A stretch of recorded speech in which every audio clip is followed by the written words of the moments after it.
തിരുവനന്തപുരം നെടുമങ്ങാട് 30 കുപ്പി ഇന്ത്യൻ നിർമ്മിത വിദേശ മദ്യം പിടിച്ചെടുത്തു. റബ്ബർ പുരയിടത്തിലെ ചാക്കിൽ ഒളിപ്പിച്ച വിദേശ മദ്യമാണ് പിടികൂടിയത്. ഇലക്ഷൻ സ്പെഷ്യൽ ഡ്രൈവിന്റെ ഭാഗമായി നടത്തിയ തെരച്ചിലിന്റെ ഭാഗമായാണ് മദ്യം പിടികൂടിയത്. മദ്യം ഒളിപ്പിച്ച ആളെക്കുറിച്ച് സൂചന ലഭിച്ചതായും ഉടൻ പിടികൂടുമെന്നും ഇത്തരത്തിലുള്ള പരിശോധനകൾ ശക്തമായി തുടരുമെന്നും എക്സൈസ് ഉദ്യോഗസ്ഥർ അറിയിച്ചു.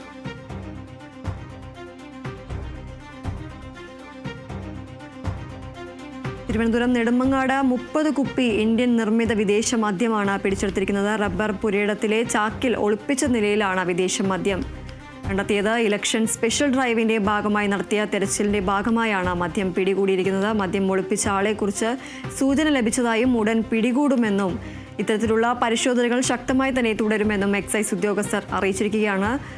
തിരുവനന്തപുരം നെടുമങ്ങാടാണ് 30 കുപ്പി ഇന്ത്യൻ നിർമ്മിത വിദേശ മദ്യം പിടിച്ചെടുത്തത്. റബ്ബർ പുരയിടത്തിലെ ചാക്കിൽ ഒളിപ്പിച്ച നിലയിലാണ് വിദേശ മദ്യം കണ്ടെത്തിയത്. ഇലക്ഷൻ സ്പെഷ്യൽ ഡ്രൈവിന്റെ ഭാഗമായി നടത്തിയ തെരച്ചിലിന്റെ ഭാഗമായാണ് മദ്യം പിടികൂടിയത്.